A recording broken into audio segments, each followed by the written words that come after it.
नमस्कार, आप सभी का स्वागत है आरंभ क्लासेस में। मैं हूं नमन परसाई। आज हम पढ़ने वाले हैं करंट अफेयर्स प्लस सामान्य अध्ययन से संबंधित इंपॉर्टेंट फैक्ट्स, कुछ महत्वपूर्ण फैक्ट प्लस क्वेश्चन। टॉपिक काफ़ी महत्वपूर्ण है। इस टॉपिक का संबंध जो आज हम नोट्स पढ़ने वाले हैं, जो कंटेंट पढ़ने वाले हैं, जो क्वेश्चन आज हम पढ़ने वाले हैं, इनका संबंध आपके हर वनडे एग्जाम से है जो फ्यूचर में होने वाला है। जैसे एमपीपीएससी प्री, पटवारी, एसआई, रेलवे, जेल प्रहरी, संविदा, जितने भी आपके वनडे एग्जाम होने वाले सभी में आपको यहाँ से लाभ मिलने वाला है। जो हमारे नोट्स हैं इनका फोकस ही आपके वनडे एग्जाम, आपके जो वनडे एग्जाम आने वाले हैं उनको फोकस करके ही हमारे नोट्स को डेवलप किया जा रहा है। यदि आप हमारे नोट्स प्राप्त करना चाहते हैं तो हमारा ग्रुप है, हमारा परिवार है टेलीग्राम ग्रुप पर, टेलीग्राम पर।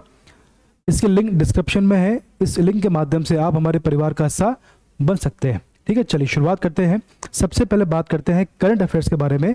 25 जनवरी का जो करंट अफेयर्स है, जो घटना घटी है, उनके बारे में थोड़ी बात कर लेते हैं। चलिए शुरुआत करते हैं। सबसे पहला आपका क्वेश्चन है कि नदी में कूदकर एक महिला की जान बचाने के लिए बहादुरी श्रेणी में राष्ट्रपति मुर्मू द्वारा पीएम राष्ट्रीय बाल पुरस्कार से किसे सम्मानित किया गया है। तो इसका ऑप्शन सामने है: रोहन रामचंद्र बहिर, आदित्य सुरेश, आदित्य प्रताप सिंह चौहान, शौर्यजीत रंजीत कुमार खैरे। इसका सही आंसर क्या है? इसका सही आंसर है रोहन रामचंद्र बहिर। इसका सही उत्तर होगा। चलिए अगला आपका क्वेश्चन है: हाल ही में उमर इशाक की जगह इंटेल के अध्यक्ष के रूप में किसे चुना गया है? 4 ऑप्शन है: लीना नायर, फ्रैंक एयरी, बेयार्ड विंथ्रोप और एलेक्सिस गार्सन। इसका सही उत्तर होगा फ्रैंक एयरी। फ्रैंक एयरी को इसका अध्यक्ष, इंटेल का अध्यक्ष चुना गया है। चलिए इंटेल के अध्यक्ष रूप में किसे चुना गया? तो फ्रैंक एयरी को इंटेल का अध्यक्ष चुना गया है। चलिए अगला क्वेश्चन आपके सामने है: किस ई कॉमर्स कंपनी ने पी गणेश को अपना मुख्य वित्तीय अधिकारी नियुक्त किया है? किस कंपनी ने पी गणेश को अपना मुख्य वित्तीय अधिकारी नियुक्त किया है? इस पद पर किसे नियुक्त किया गया? 4 ऑप्शन आपके सामने है। सबसे पहला ऑप्शन है अमेजन, बहुत फेमस कंपनी है। इसके बाद मिंत्रा है, इसके बाद फ्लिपकार्ट है और अंत में है नायका। इसका सही आंसर नायका है। तो जो नायका है इसने पी गणेश को अपना मुख्य वित्तीय अधिकारी नियुक्त किया है। बात क्लियर है आपको? चलो अगला क्वेश्चन बनेगा आपका कि भैया भारतीय रिजर्व बैंक यानी आरबीआई ने केंद्रीय बैंक के कुछ निर्देशों का पालन ना करने के लिए अहमदाबाद स्थित किस बैंक पर 26 लाख रुपए का मौद्रिक जुर्माना लगाया है? 4 ऑप्शन आपके सामने देखें। कौन कौन से ऑप्शन है ये? भारतीय रिजर्व बैंक, ठीक है, इसका 4 ऑप्शन आपके सामने है। देखें, सबसे पहला है नूतन नागरिक सहकारी बैंक, स्वतंत्रता सहकारी bank limited, people's cooperative bank limited और लास्ट में है मुधोल बैंक। इसका सही आंसर होगा नूतन नागरिक सहकारी बैंक। इस बैंक पर आरबीआई ने 26 लाख रुपए का जुर्माना लगाया है, वही मौद्रिक। ठीक है, चलो अगला क्वेश्चन आपके सामने है कि भैया व्हाइट हाउस द्वारा 2017 के बाद पहली बार उत्तर कोरिया में मानवाधिकार के लिए विशेष दूत के रूप में किसे नामित किया गया है? 17 के बाद विशेष दूत के रूप में। देखिए 4 ऑप्शन आपके सामने है। सबसे पहला है सेसिलिया राउज, ब्रेंडा मैलोरी, इसके बाद रॉबर्ट बी डाउनिंग, उसके बाद लास्ट में है जूली टर्नर। इसका सही आंसर होगा 5। इसका सही आंसर होगा, ये पढ़ते नहीं आ रहा, तो उसका आंसर होगा जूली टर्नर। जूली टर्नर को 2017 के बाद पहली बार उत्तर कोरिया में मानवाधिकारों के लिए विशेष दूत के रूप में नामित किया गया है। बात क्लियर है आपको? तो इसका आंसर होगा जूली टर्नर। ठीक, चलो अगला क्वेश्चन आपके सामने है। हाल ही में फिनटेक यूनिकॉर्न भारत पे ने अंबुज भल्ला को कंपनी में किस पद के रूप में नियुक्त किया है? ठीक है, तो इसका आपका जो ऑप्शन है वो है मुख्य सूचना सुरक्षा अधिकारी, ठीक है, आंतरिक लेखा परीक्षा के प्रमुख, अनुपालन प्रमुख और सीनियर एरिया सेल्समैन। इसका आंसर होगा मुख्य सूचना सुरक्षा अधिकारी के रूप में नियुक्त किया गया है भारत पे के कंपनी में। अगला आपका T20 क्रिकेट के इतिहास में सबसे तेज 500 विकेट लेने वाले गेंदबाज कौन बने। देखिए क्वेश्चन ऐसे हैं, इनमें कंफ्यूजन होता है, इसलिए इसको ध्यान से पढ़ना है, याद करना है इसको। टी20 क्रिकेट के इतिहास में सबसे तेज 500 विकेट लेने वाले गेंदबाज कौन बने हैं। चार ऑप्शन आपके सामने हैं, राशिद खान, जसप्रीत बुमराह, ट्रेंट बोल्ट और पैट कमिंस। इसका सही आंसर होगा राशिद खान जो है ये T20 क्रिकेट के इतिहास में सबसे तेज 500 विकेट लेने वाले पहले गेंदबाज बन गए हैं। अगला क्वेश्चन आपके सामने है कि भी वायुसेना के 44वें उप प्रमुख एयर मार्शल हरजीत सिंह अरोड़ा, जिनका हाल ही में निधन हो गया है, को किस वर्ष परम विशिष्ट सेवा पदक से सम्मानित किया गया है। इसका आंसर क्या होगा। देखो क्वेश्चन ऑप्शन आपके सामने चार हैं, 17, 18, 19 और 20। तो इसका सही आंसर होना चाहिए, इसका आंसर होना चाहिए डी, यानी कि 2020। तो भैया जो वायुसेना के 44वें उप प्रमुख एयर मार्शल रहे थे, जिनका नाम था हरजीत सिंह अरोड़ा, जिनका हाल ही में निधन हुआ है, को 2020 में परम विशिष्ट सेवा पदक से सम्मानित किया गया था। बहुत सारे फैक्ट छुपे हैं इसमें, सभी को ध्यान से पढ़ना है। अगला आपका क्वेश्चन है, Gujarat cooperative milk marketing federation GCMMF के अध्यक्ष रूप में किसे नियुक्त किया गया है, जो अमूल ब्रांड के तहत दूध और डेयरी उत्पादों का विपणन करता है। इसका आप चार ऑप्शन आपके सामने हैं। पहला है जयंत मेहता, ठीक है, वालमजी भाई हम्बल। अगला आपका है श्यामल भाई बी पटेल, राकेश कुमार अग्रवाल। इसका सही आंसर होगा श्यामल भाई पटेल को नियुक्त किया गया है। ठीक है, चलो, भारत का चुनाव आयोग यानी कि ECI किस विषय पर नई दिल्ली में दूसरे अंतरराष्ट्रीय सम्मेलन की मेजबानी कर रहा है। ठीक है, ECI किस विषय पर दिल्ली में दूसरे अंतरराष्ट्रीय सम्मेलन की मेजबानी कर रहा है। चार ऑप्शन है, प्रौद्योगिकी और चुनाव अखंडता का उपयोग, ठीक है, स्पेक्ट्रम और चुनाव अखंडता का उपयोग, ठीक है, संभावनाओं का विस्तार, चौथा है अच्छे के लिए बदले। देखिए इसका सही आंसर होगा, इसका आंसर होगा ए, यानी प्रौद्योगिकी और चुनाव अखंडता का उपयोग। तो बेसिकली भारत का चुनाव आयोग किस विषय, तो विषय क्या आपका प्रौद्योगिकी और चुनाव अखंडता का उपयोग पर नई दिल्ली में दूसरे अंतर्राष्ट्रीय सम्मेलन की मेजबानी कर रहा है। सारे क्वेश्चन बहुत इंपॉर्टेंट है, ध्यान से पढ़ के इसको याद रखिए। कौन सा क्वेश्चन किस एग्जाम में आएगा हमको नहीं पता, इसलिए आपको पढ़ते रहना चाहिए। चल अगला आपके सामने है जनरल स्टडीज, ये फिजिक्स का है, बहुत काम का नहीं है, इसको आगे बढ़ते हैं। चलो अगला आपके सामने है, अगला आपके सामने जनरल अवेयरनेस का क्वेश्चन है। इसमें देखो, इसमें आपको इतिहास के बारे में कुछ आपको इसमें सारे क्वेश्चन इसमें इंक्लूड हैं। चलिए पढ़ते हैं इसको।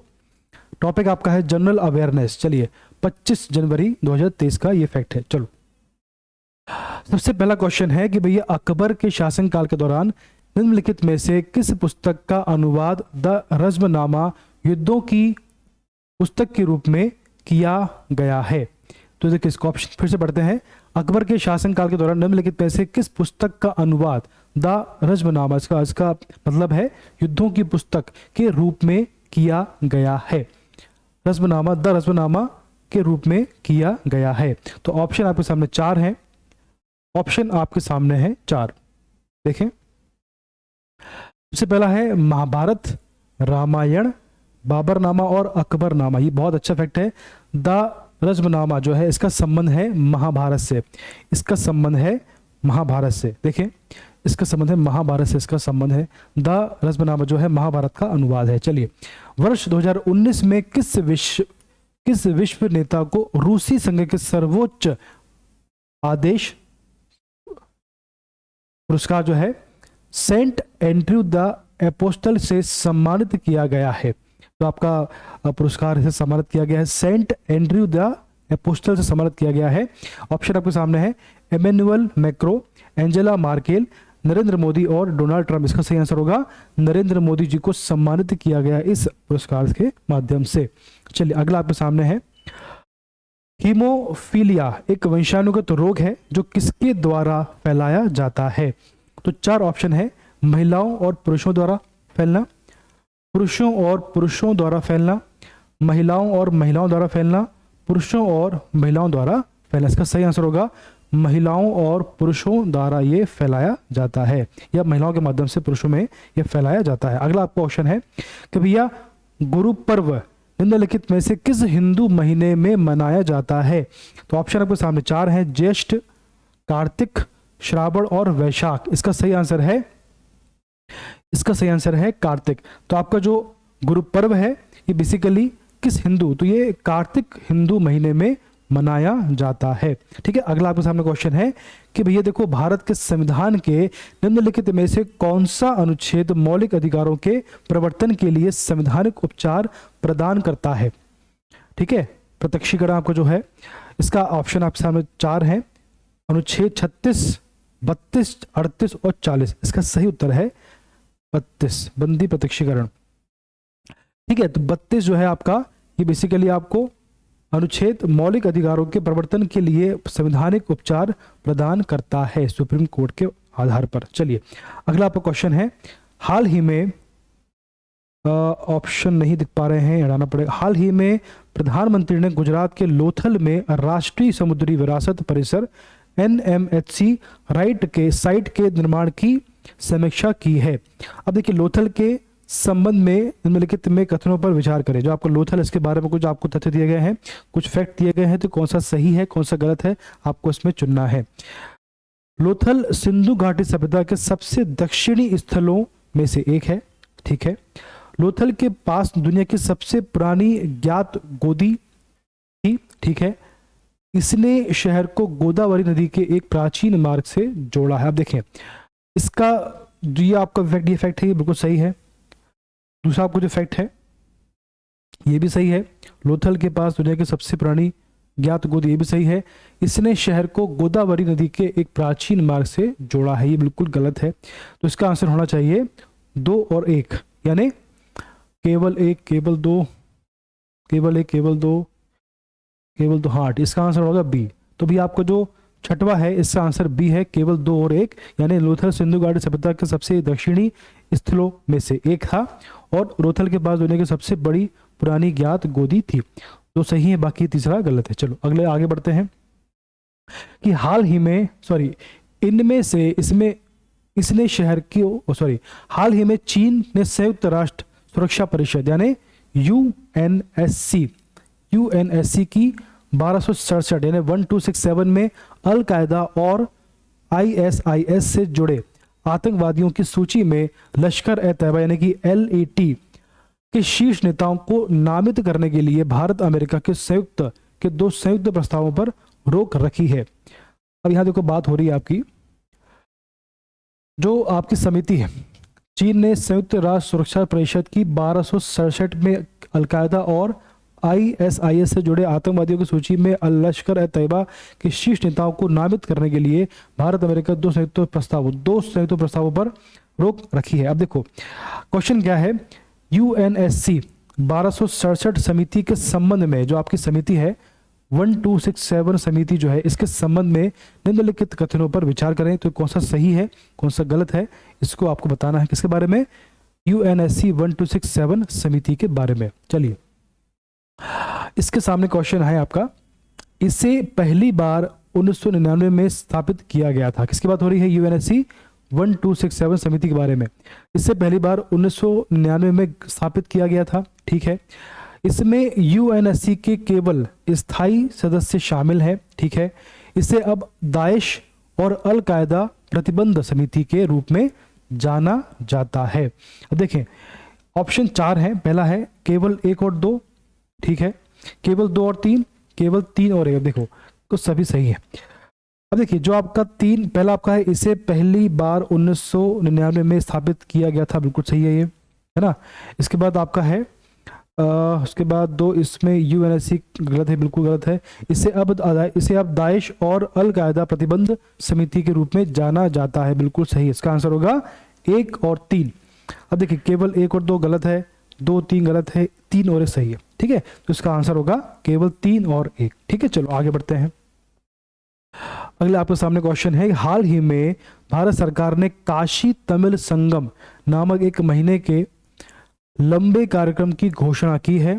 एक श्रेष्ठ भारत के संबंध में निम्नलिखित कथनों पर विचार करें। एक भारत श्रेष्ठ भारत के संबंध में जो कथन दिए गए हैं तो कौन सा सही है कौन सा गलत है आपको चुनना है इसमें से। चलिए ठीक, अगला इसमें आपका फैक्ट ये है, इससे आपको जो आपका एक भारत श्रेष्ठ भारत के संबंध में जो आपका कथन है, पहला है इससे वचन बंधन को बढ़ावा देने के लिए 2015 में लॉन्च किया गया था, ठीक है। इसके बाद है यह शिक्षा मंत्रालय की एक पहल है, ठीक है। इससे इस योजना के तहत देश के प्रत्येक राज्य और केंद्र शासित प्रदेशों को एक समय अवधि के लिए दूसरे राज्य केंद्र शासित प्रदेश के साथ जोड़ा जाएगा। अब देखिए ये भी सही है, ये भी सही है और ये भी सही है। अब देखिए ऑप्शन देखते हैं, केवल 1 और 2, केवल 2 और 3, केवल 3 और 1, सभी सही हैं। तो सभी सही हैं। इससे वचन बंधन को बढ़ावा देने के लिए 15 में लॉन्च किया गया, शिक्षा मंत्रालय के अधीन की एक पहल है। इस योजना के तहत देश की प्रत्येक राज्य और केंद्र शासित प्रदेश को एक समय अवधि के लिए दूसरे राज्य या केंद्र शासित प्रदेश के साथ जोड़ा जाएगा। तीनों सही है। इसके अंतर्गत एक भारत और श्रेष्ठ भारत के तहत ये तीनों सही हैं। चलिए आगे बढ़ते हैं, बहुत अच्छे फैक्ट हैं। अब देखिए आपके सामने है एमपी जीके क्विज। चलिए इसको पढ़ लेते हैं फटाफट। ये क्वेश्चन ऐसे हैं जो क्वेश्चन, ये जो टॉपिक आपको पढ़ रहे हैं, जो क्वेश्चन पढ़ रहे हैं, ये पहले क्वेश्चन आ चुके हैं। ये जो फैक्ट है ये प्रीवियस ईयर क्वेश्चन में आ चुके हैं और आगे भी आने की संभावना है। चलिए सबसे पहले ताम्र पाषाण संस्कृति से संबंधित स्थल कायथा किसके समीप है?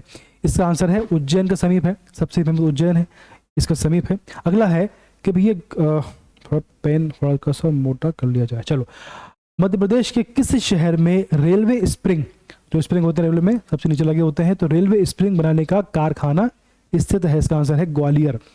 ग्वालियर में ये स्थित है। क्वेश्चन आ चुका है। मध्य प्रदेश की सबसे छोटी तहसील या क्षेत्र कौन सा है? आंसर है अजयगढ़ या पन्ना।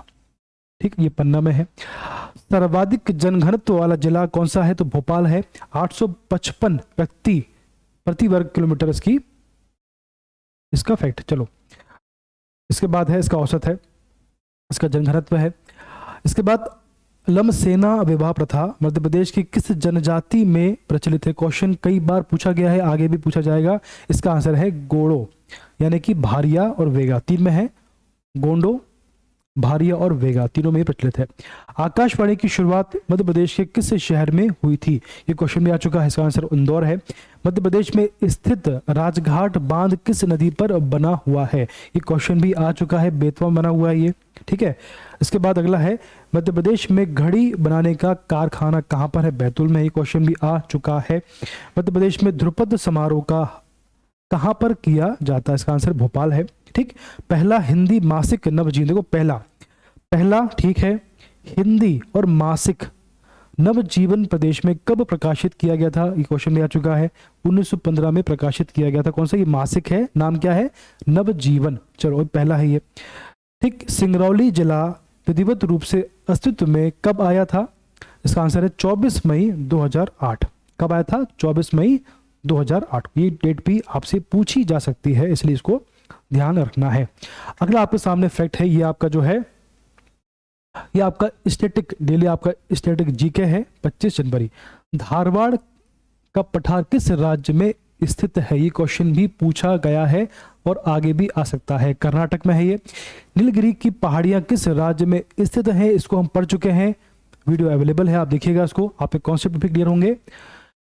जो आपका नीलगिरी की पहाड़ियां किस राज्य में? तो ये तमिलनाडु में स्थित भी है, तमिलनाडु में इसकी लोकेशन है। इसके बाद अन्नाईमुदी नामक चोटी की ऊंची कितनी, जो आपके अनाईमुदी नामक चोटी है इसकी ऊंचाई कितनी है? इसका आंसर है 2695 मीटर। अरावली की पहाड़ियां किस राज्य में स्थित है? इसका आंसर राजस्थान है। अरावली के पूर्व की ओर से कौन सी नदी निकलती है? जो आपका अरावली है इसके पूर्व से बनास नदी निकलती है। ठीक। इसके बाद कौन सी नदी असम और अरुणाचल प्रदेश के बीच सीमा बनाती? बहुत अच्छा क्वेश्चन है। जो आपका असम है और अरुणाचल प्रदेश के मध्य में सीमा बनाती है, कौन सी नदी है? तो इसका आंसर है संकोशी नदी, जो है इन दोनों के बीच में सीमा बनाती है। भूवैज्ञानिकों के अनुसार हिमालय पर्वत पहले क्या था? जो आपका हिमालय पर्वत है इसके स्थान पर क्या था पहले? इसके स्थान पर समुद्र था। उसका नाम क्या था? उसका नाम था टेथिस नामक समुद्र। ठीक, तो आपका है जो आपका हिमालय है, तो हिमालय पर्वत पहले क्या था, इसके स्थान पर क्या था, इसके स्थान पर था टीथिस नामक समुद्र। ठीक है, बेसिकली वो टेथिस है। भारत और पाकिस्तान के बीच रेड क्लिफ रेखा कब निर्धारित की गई है, तो उसका आंसर है 15 अगस्त 1947 को। ऐसा क्वेश्चन आजकल पूछे जा रहे हैं, ध्यान से पढ़िएगा। महेंद्रगिरी की पहाड़ियां किस राज्य में है, तो इसका आंसर है उड़ीसा। ये क्वेश्चन भी पूछा गया है। पम्बन द्वीप कहाँ स्थित है, इसका आंसर तमिलनाडु राज्य में स्थित है। कहाँ पर है, तमिलनाडु में ये पम्बन द्वीप स्थित। चलो अगला आपका फैक्ट है, अंतर्राष्ट्रीय मजदूर दिवस कब मनाया जाता है, इसका आंसर है 1 मई को अंतर्राष्ट्रीय मजदूर दिवस मनाया जाता है। अब देखिए कुछ आपके सामने तथ्य पढ़ रहे हैं हम लोग, काफी काम के हैं ये आपका है map of the day India. करी पक्षी अभ्यारण्य, करीकिली पक्षी अभ्यारण्य इसके आसपास यहाँ कहीं पे है ये। तो करीकिली पक्षी अभ्यारण्य भारत के तमिलनाडु, ये आपका देखो तमिलनाडु, ये आपका केरल है, ये आपका तमिलनाडु, ये आंध्र प्रदेश है, ये कर्नाटक है। ठीक है, तो बात कर रहे हैं तमिलनाडु की। तो करीकिली पक्षी अभ्यारण्य भारत के तमिलनाडु राज्य के कांचीपुरम जिले में स्थित है। 61.21 हेक्टेयर संरक्षित क्षेत्र है। देखो आपसे क्वेश्चन पूछा जा सकता है कि जो करीकिली पक्षी अभ्यारण्य है किस राज्य में है, तो आपका तमिलनाडु में है। ठीक है, चलो ये क्वेश्चन पक्का हो गया आपका। अब जो अभ्यारण्य चेंगलपट्टू के दक्षिण में चेन्नई से लगभग 75 किलोमीटर दूर है। इस अभ्यारण्य से लगभग 100 प्रजातियों को दर्ज किया गया है। ठीक है, चलो अगला आपका है करीकिली जो है, करीकिली वेदांतंगल से लगभग 10 किलोमीटर दूरी पर स्थित। अब ये आपका देखो, ये आपका है वेदांतंगल, ये आपका है वेदांतंगल बर्ड सेंचुरी, तो इससे 10 किलोमीटर दूरी यहाँ पर इसकी लोकेशन है। ठीक है, तो करीकिली वेदांतंगल से लगभग 10 किलोमीटर की दूरी पर स्थित है और 1988 में 1988 में पक्षी अभ्यारण्य के रूप में संयुक्त रूप से टैंक स्थापित किए गए हैं। टैग स्थापित किया गया। चलो ठीक है, करीकिली से उत्तरी पिंटेल, मार्गनी, कॉमन सैंड पाइपर जैसे ग्रेटरी पक्षी दर्ज किए, यहाँ पे ये पक्षी पाए जाते हैं।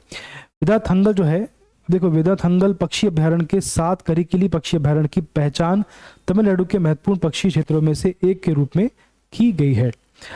अभ्यारण्य को 2022 से संरक्षित रामसर स्थल के रूप में नामित किया गया है। बहुत अच्छा क्वेश्चन है कि इसको भैया रामसर स्थल के रूप में कब नामित किया गया, तो उसका आंसर है 2022 से संरक्षित रामसर स्थल के रूप में से नामित किया गया है। चलो अगला आपके सामने फैक्ट है आसियान।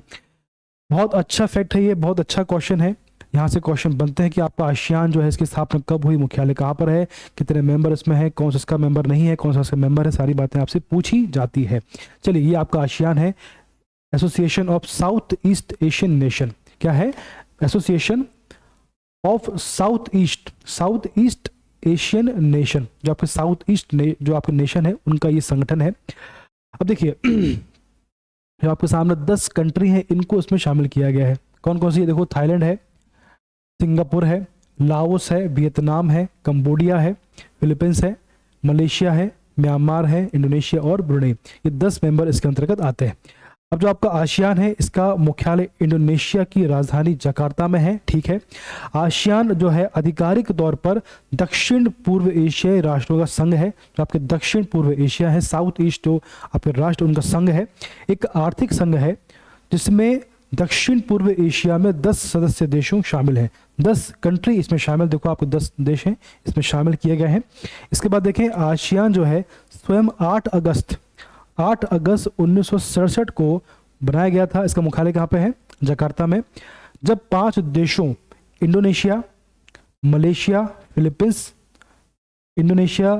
फिलीपींस, सिंगापुर और थाईलैंड के विदेश मंत्रियों ने आसियान घोषणा पर हस्ताक्षर किए। 5 देशों के विदेश मंत्री ने इस पर हस्ताक्षर किए शुरुआत में। इसके बाद 1976 में इंडोनेशिया के बाली में आसियान की पहली शिखर बैठक, अब देखो बेसिकली कहा जा रहा है कि 1967 में इसकी स्थापना हुई। ठीक, उसके बाद 1976 में इसकी पहली बैठक होती है इंडोनेशिया में। ठीक है, चलो, और शुरुआत में 5 देशों के जो आपके विदेश मंत्री उन्होंने इस पर हस्ताक्षर किए थे, वो कौन से यहाँ पढ़ चुके हैं। आसियान जो है बेसिकली 10 दक्षिण पूर्वी एशिया राज्यों जैसे ब्रुनई है, कंबोडिया है, इंडोनेशिया है, लाओस है, Malaysia, Myanmar, Philippines, Singapore, Thailand और वियतनाम को एक साथ एक संगठन में लाता है। ये आपके 10 देश हैं, इनको साथ में लेकर आता है, ठीक है, कॉमन उद्देश्य की पूर्ति के लिए। ठीक, चलिए इस प्रकार से आज हमने कुछ टॉपिक पढ़े हैं। हमारा फोकस जो आने वाले एग्जाम है उनको फोकस करके नोट्स बनाए जा रहे हैं। टेलीग्राम पर हमारा ग्रुप है, उसकी लिंक डिस्क्रिप्शन में, वहां से आप हमारे परिवार का हिस्सा बन सकते हैं। धन्यवाद।